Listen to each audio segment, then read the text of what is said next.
नमस्कार मित्रांनो, लक्ष्मीच्या पावलांनी या मालिकेच्या आजच्या भागामध्ये कलाचा साडीचा पदर आता अद्वैतच्या घड्याळामध्ये अडकलेला असतो आणि ते दोघेही पदर सोडवण्याचा प्रयत्न करत असतात. तर मग कला आणि अद्वैत यांच्या दोघांची डोकी एकमेकांना आदळत असतात. ते सगळं पाहता अद्वैत आता लगेच कलावरती ओरडत म्हणतो, मला माहिती आहे की तुझ्या डोक्यामध्ये डोकं नाहीच आहे, पण मात्र तुला जर डोकं आदळायचं असेल तर दुसरीकडे जाऊन आपट ना.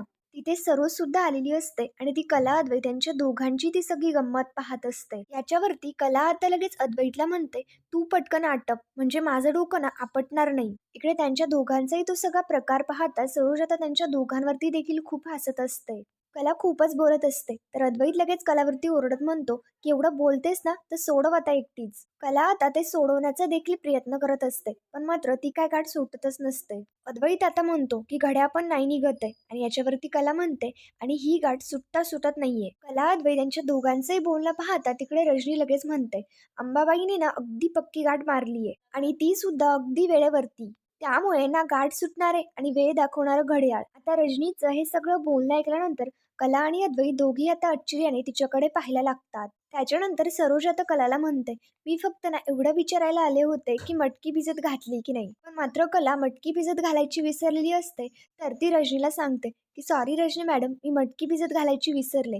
तर मग रजनी म्हणते, हरकत नाही, मी घालते, तुमचं चालू द्या. आणि रजनी लगेच तिकडं निघून जाते. इकडे आता रजनीतच ते सगळं बोलणं ऐकल्यानंतर इकडे अद्वैत स्वतःशीच विचार करत म्हणतो, आता या करेशी माझी गाठ बांधली आहे ती सुद्धा अंबाबाईने, आणि ती सुद्धा आयुष्यभरासाठी. कठीण आहे माझं. आता इकडे कला सुद्धा स्वतःशीच म्हणते, हा जेव्हा समोर येतो ना तेव्हा ही माझी वेळच खराब असते, आणि ती सुद्धा योग्य वेळी याच्याशी गाठ बांधली गेली आहे. कठीण आहे बाबा.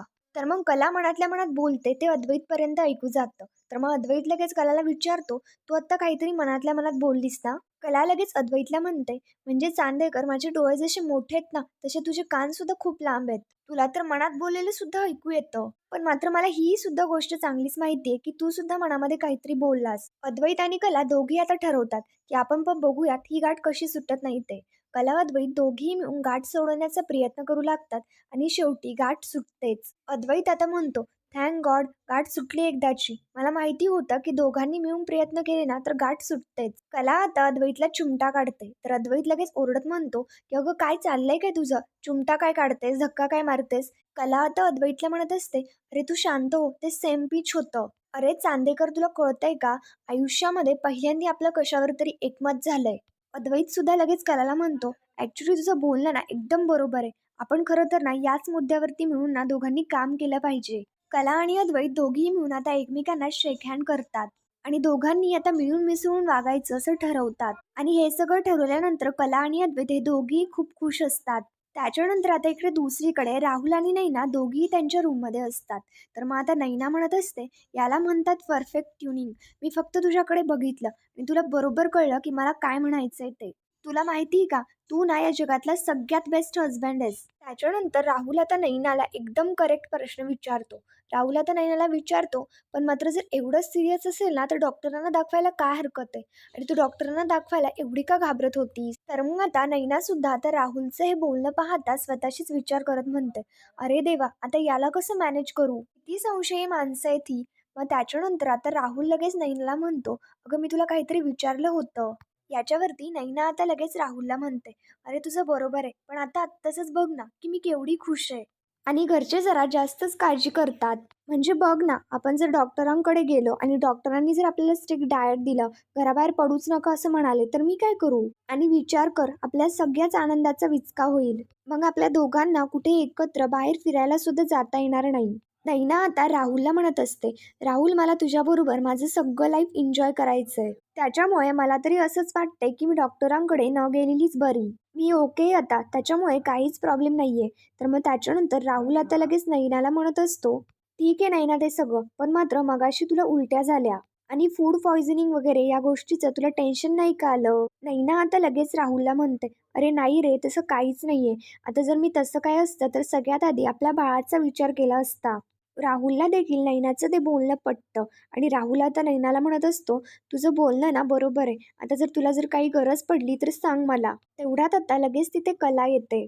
कला आता त्यांच्या रूममध्ये येते आणि नैनाला म्हणते, की "ताई तुला आता बरं वाटतंय ना? म्हणजे तुला परत उलटी वगैरे काही झालं नाही ना?" तर मग आता कलाचं हे सगळं बोलणं पाहता नैना लगेच चिडत तिला म्हणते, "कला हे बघ, मी ना परफेक्ट ऑल राईट आहे. मला काही प्रॉब्लेम झालेला नाहीये आणि काही होणार सुद्धा नाही.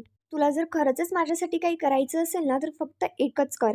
छोट्या-छोट्या गोष्टींचा असा इश्यू करून ना उगाच मला प्रॉब्लेम नको करू. आणि मेन म्हणजे खाली जाऊन सगळ्यांसमोर बोंबाबोंब करत जाऊ नकोस." कला मात्र शांतपणे नैनाला म्हणत असते, "हे बघ ताई, तू का एवढी चिडचिड करतेयस? मला फक्त तुझी काळजी वाटली म्हणून मी तुला विचारायला आले. आणि मला एक सांग ताई, तू डॉक्टरांकडे जायला नाही का म्हणालीस? खरं तर विचार केला ना तर तू सगळ्यात आधी म्हणायला हवं होतंस की आपण डॉक्टरांकडे जाऊ. म्हणजे आई होत असताना असा निष्काळजीपणा बरा नाही." तर मग कलाचं हे बोलणं पाहता कलासुद्धा राहुलच्या खूप डोक्यामध्ये शिरत असते. तर आता राहुल लगेच कलावरती ओरडत म्हणतो, "हे बघ हे कला वहिनी, हे बघ माझ्या बायकोची काळजी घेण्यासाठी ना मी समर्थ आहे. तुला तिची काळजी करायची अजिबात गरज नाहीये आणि तिला जर हॉस्पिटलमध्ये घेऊन जायचं असेल ना तर मी जाईल तिला घेऊन." कलासुद्धा आता लगेच म्हणते, "मग चांगलंच आहे ना. राहुल जर तुझी काळजी घेत असेल ना तर आम्हाला तुझी काळजी करण्याची काहीच गरज नाहीये." तर मग आता कला लगेच तिकडे निघून जाते. त्यानंतर आता इकडे दुसरीकडे संगीता भाजी निवडत बसलेली असते. तेवढ्यात तिला कलाची आठवण होते आणि कला इकडे तिच्या रूममध्ये काम करत असते. तर मग संगीता तेवढ्यात लगेच कलाला फोन लावते. फोन उचलताच कला लगेच विचारते, "काय झालं आई?" याच्यावरती आता संगीता म्हणते, "अगं काही नाही, सहजच फोन केला होता." त्याच्यानंतर कला जरा गप्पच असते. संगीताला समजतं आणि ती लगेच कलाला विचारते, "काय गं कला, काय झालं? एवढी शांत शांत काय आहेस?" याच्यावरती कला लगेच संगीताला म्हणते, "अगं आई मला एक सांग, गरोदरपणामध्ये उलट्या होणं हे चांगलं असतं का?" संगीता सांगू लागते, "पहिल्यांदा झालं ना की काही प्रॉब्लेम नसतो, पण मात्र नंतर झालं ना तर थोडं टेन्शन असतं." संगीता लगेच म्हणते, "काय झालं नैनीला? तिला उलट्या होतायत का?" कला आता म्हणू लागते, "अगं आई, तिने ना बाहेर काहीतरी खाल्लं होतं आणि ते सगळं तिला उलटून पडलं आणि त्याच्यामुळे आम्ही ते सगळे खूप घाबरलो होतो." संगीता आता लगेच घाबरते आणि कलाला विचारत असते, "या नैनाचं काय करावं ना काहीच कळत नाही. आता बरी आहे का ती?" कला आता म्हणू लागते, "अगं ती ठीक आहे. आता तू टेन्शन घेऊ नकोस आणि बाबांना सुद्धा सांगू नकोस. नाहीतर ते खूप घाबरून जातील." संगीता आता म्हणते, "बरं ठीक आहे. पण तुम्ही डॉक्टरांकडे नाही नेलं का तिला?" ह्याच्यावरती आता कला म्हणू लागते, "तेच ना, आम्ही सगळे तेच म्हणत होतो की डॉक्टरांकडे जाऊन येऊयात. पण मात्र ताई काय ऐकायलाच तयार नव्हती आणि शेवटी गेलीच नाही डॉक्टरांकडे. मला ना त्याचंच आश्चर्य वाटतंय. आम्ही सगळे खूप घाबरून गेलो होतो. पण मात्र तिला काहीच नाही वाटत आहे." कला म्हणू लागते, "मला सुरुवातीला खूप भीती वाटली होती, पण मी आता नाही करत आहे त्याचा विचार." कला आता संगीताला म्हणत असते, "अगं आई, मी थोडी गडबडीत आहे. मी आत्ता फोन ठेवते आणि करते तुला नंतर." त्याच्यानंतर त्या दोघीही फोन ठेवून देतात. पण इकडे संगीता खूप घाबरलेली असते आणि विचार करत असताना तेवढ्यात तिच्या डोक्यामध्ये एक आयडिया येते. त्यानंतर आता इकडे दुसरीकडे काजल तिच्या रूममध्ये विचार करत बसलेली असताना तिला सोहमचं बोलणं आठवत असतं. म्हणजेच की तिला आठवत असतं की सोहम तिला म्हणत होता, "कर की तू लग्न, हे ना खूप भारी आहे. या जगामध्ये लग्नासारखी सुंदर गोष्ट नाही." तेवढ्यात लगेच काजलच्या फोनवरती सोहमचा फोन येतो. फोन उचलताच सोहम काजलला म्हणतो, "काय गं, डायरेक्टली निघूनच गेलीस तू तर. मी तुला थांबवण्याचा एवढा प्रयत्न केला, पण तू थांबली सुद्धा नाहीस. तुझ्या होणाऱ्या लग्नामध्ये एवढी रमली आहेस की काय?" काजल काही बोलणार तेवढ्यात लगेच राहुल काजलला चिडवून देत म्हणतो, "ते सगळं सोड गं, पण तुला एक सांगायचं होतं. मी नाही का तुला मागे म्हणालो होतो की माझी एक मैत्रीण होती आणि मी तिच्याबरोबर डिनरला गेलो होतो. मला ती मुलगी माझी लाईफ पार्टनर म्हणून ना खरंच खूप छान वाटते आणि मी सुद्धा तिचा विचार करावा असं म्हणतोय." तर मग आता सोहमचं हे बोलणं पाहता काजल आता भयंकर चिडते. सोहम आता म्हणत असतो, "माझा असा विचार चाललाय की तू जर लग्न करणार असशील ना तर आपण दोघं सुद्धा एकाच मांडवामध्ये लग्न करून टाकू." काजल सोहमवरती चिडत म्हणत असते, "मला ना तुझ्या लग्न वगैरे मध्ये ना अजिबात इंटरेस्ट नाहीये आणि मेन म्हणजे मला तुझ्या लग्नात यायचंच नाहीये. तुला जे करायचंय ना ते कर." आणि काजल लगेच रागामध्ये फोन कट करून टाकते. इकडे काजलला असं चिडलेलं पाहता सोहम इकडे खूपच हसत असतो. त्यानंतर इकडे काजलचा खूप संताप होत असताना तेवढ्यात तिथे संगीता येते आणि ती काजूला विचारते की "काय गं, काय झालं?" काजल म्हणत असते, "मी बरी आहे गं." ह्याच्यावरती आता संगीता म्हणते, "अगं काय आहे ना, लहानपणापासून बघतीये तुला. जेव्हा केव्हा तू टेन्शनमध्ये असतेस ना तेव्हा अशी डोक्यावरची टोपी काढतेस आणि खेळ खेळायला लागतेस. काही प्रॉब्लेम वगैरे झालाय का?" काजल लगेच ओरडत संगीतावरती म्हणत असते, "खरे बाई ना, आपला अजिबात मूड नाहीये. तुम्ही माझ्या रूममध्ये कशाला आलाय ते सांगा आधी." संगीता आता काजलला प्रेमाने आपल्या मिठीमध्ये घेते आणि तिला शांत करण्याचा प्रयत्न करत असते. त्यानंतर सगळे आता चहा पीत बसलेले असतात. मग त्याच्यानंतर तेवढ्यात आता लगेच तिथे दाराशी संगीता येऊन उभी राहते. संगीता दाराशीच असते आणि आबांना म्हणते, "आबाजी येऊ का आतमध्ये?" आबा लगेच आता संगीताला आतमध्ये बोलावून घेतात. संगीताला आलेलं पाहता काही लोकांना आनंद झालेला असतो, तर काही लोकांच्या चेहऱ्यावरती 12च वाजलेले असतात. संगीताला आलेलं पाहता कलाला खूप आनंद होतो. इकडे सोहम संगीताला विचारत असतो, की "काकी काजल नाही आली का?" याच्यावरती आता संगीता म्हणते, "नाही आली. ती म्हणाली की नंतर येऊन भेटून जाते." इकडं सरोज लगेच चिडत म्हणते, "ती कशाला कोणाला येऊन भेटेल? आणि मला एक सांगा, तुम्ही अशा अचानक कशा काय आलात?" तर मग आता संगीता लगेच सांगते, "नैनाचं बरं नव्हतं ना म्हणून आले." आणि मग त्याच्यानंतर संगीताने नयनासाठी सफरचंद आणलेली असतात. पण मात्र ती 2च सफरचंद असतात. ते सगळं पाहता इकडे सरोज लगेच हसत संगीताला विचारते, "हे काय 2च सफरचंद? म्हणजे काय माहिती का? पेशंटला बघायला जाताना आपण फळं वगैरे नेतोच. पण मात्र तुम्ही 2च सफरचंद आणलीत. याच्यामागे काही कारण आहे का?" संगीताकडे पैशाचा प्रॉब्लेम आहे. संगीता हे काहीही सांगू शकत नाही. त्याच्यामुळे संगीता आता शांत राहते. ती एकही शब्द बोलत नाही.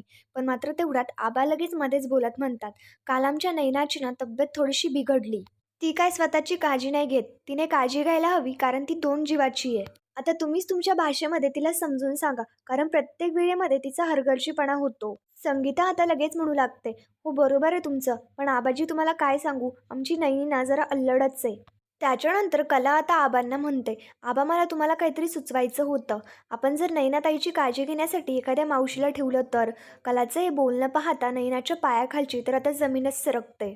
तर आबांना सुद्धा कलाचं ते सगळं बोलणं पटतं. पण मात्र संगीता घरातून पूर्णपणे तयारीनिशी आलेली असते. कारण संगीताच्या सुद्धा मनामध्ये तेच असतं. आबा आता म्हणू लागतात, "जर हिच्यासोबत एखादी बाई 24 तास असेल ना, तर तिला काय हवंय, नकोय ते सगळं बघेल. म्हणजे पथ्य, पाणी सगळं काही ठीक होईल." ते सगळं पाहता सरोज आता लगेच चिडत म्हणते, "अरे वा, म्हणजे चांगलंय. या खऱ्यांच्या दोन्ही मुलीवरती चांदेकरांनी फक्त पैसे उधळत राहायचे आणि त्या बाईला भरभक्कम पगार द्यायचा आणि तो पगार कोण देणार? ही का?" कला आता म्हणू लागते, "हो चालेल सरोज मॅडम, मी देईल त्याचा पगार आणि कोणी त्याचे पैसे द्यायची गरज नाहीये." इकडे रोहिणीचं लक्ष तेवढ्याच संगीताकडे जातं आणि रोहिणी आता लगेच विचार करत म्हणू लागते, की कोणी कशाला पैसे द्यायची गरज आहे? ही संगीताबाई आहे की नैनाची काळजी घ्यायला.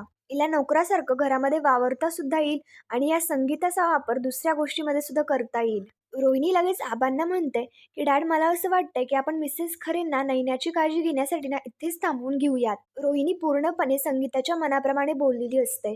पण मात्र संगीता थांबणार म्हटल्यानंतर नयनाला तर टेन्शनच आलेलं असतं. आबांना सुद्धा आता रोहिणीचं ते बोलणं पटतं आणि आबा आता रोहिणीला म्हणतात, की "रोहिणी तू एकदम बरोबर बोलतीयस. आईशिवाय दुसरी कुठलीच बाई काळजी नाही घेऊ शकत." आबा संगीताला म्हणतात, "तुम्ही थांबाल ना?" याच्यावरती आता संगीता म्हणते, "आबा तुम्ही अगदी मनातलं बोललात माझ्या.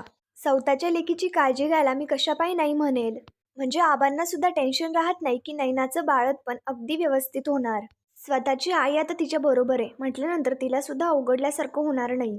नैना आता लगेच विचार करत म्हणू लागते, "मम्मा जर माझ्याबरोबर इथे 24 तास असेल ना, तर माझं भांडं फुटायला 1 मिनिट सुद्धा नाही लागणार." तर मग आता हे सगळं सगळ्यांनाच पटलेलं असतं.